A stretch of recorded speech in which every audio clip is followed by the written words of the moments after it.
ఆరోగ్యానికి ప్రమాదం కలిగించే కార్బైడ్తో పండ్లను మగ్గించే పండ్ల దుకాణాలపై ఫుడ్ సేఫ్టీ అధికారులు విజయవాడలో దాడులు చేశారు.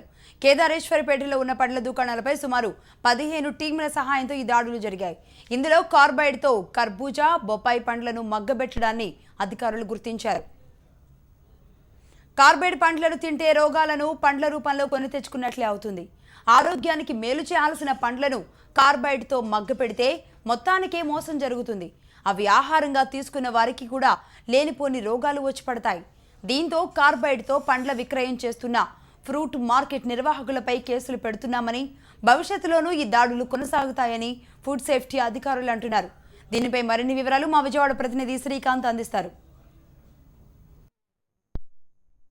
ప్రజారోగ్యానికి ఇబ్బంది కలిగించే విధంగా కార్బైడ్ సహాయంతో పండ్లను మగ్గించే దుకాణాల మీద ఫుడ్ సేఫ్టీ అధికారులు ఈరోజు ఉదయం విజయవాడలో దాడులు కొనసాగించారు. విజయవాడలోని కేదారేశ్వరపేటలో ఉన్న పండ్ల దుకాణాలన్నింటిపై ఫుడ్ సేఫ్టీ అధికారులు ఈరోజు ఉదయం నుంచి దాడులు కొనసాగిస్తున్నారు. పెద్ద ఎత్తున ఏదైతే బొప్పాయి కానీ అదేవిధంగా కర్బూజా కాయలను ఇతర అరటికాయలు ఏదైతే వీటిని కార్బైడ్ సహాయంతో మగ్గిస్తున్నారో వాటన్నిటి దుకాణాల మీద కూడా అధికారులు దాడులు చేశారు. మనతో పాటు ఫుడ్ సేఫ్టీ అధికారులు కూడా ఉన్నారు. సార్ చెప్పండి, దాడుల్లో ప్రధానంగా ఏం గుర్తించాం మనం? మార్నింగ్ నుంచి వివిధ రకాల ఫ్రూట్స్ మేము చూస్తున్నాము, చెక్ చేస్తున్నాం, శాంపుల్ లిఫ్ట్ చేస్తున్నాము. ఇప్పుడు ఇక్కడికి వచ్చినాము. ఇక్కడ బొప్పాయి పండ్లలో కార్బైడ్ పెట్టారు. కార్బైడ్ పెట్టి పండ్లు పండిస్తున్నారు.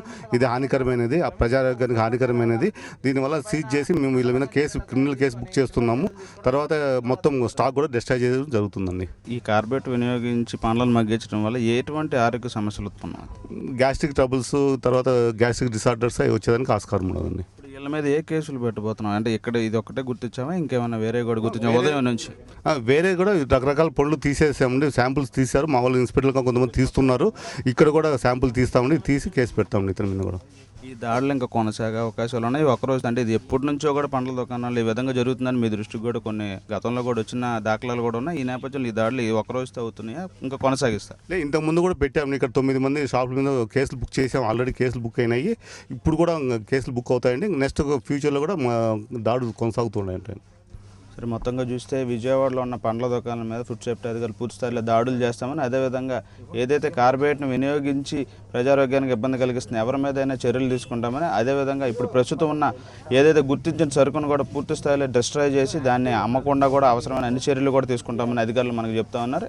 ఇదే ఇక్కడ పరిస్థితి. కెమెరామెన్ కిరణ్తో శ్రీకాంత్, హెచ్ఎంటీవీ విజయవాడ నుంచి. మిగతా డీటెయిల్స్లోకి వెళ్లే ముందు షార్ట్ బ్రేక్ తీసుకుందాం. Stay with us.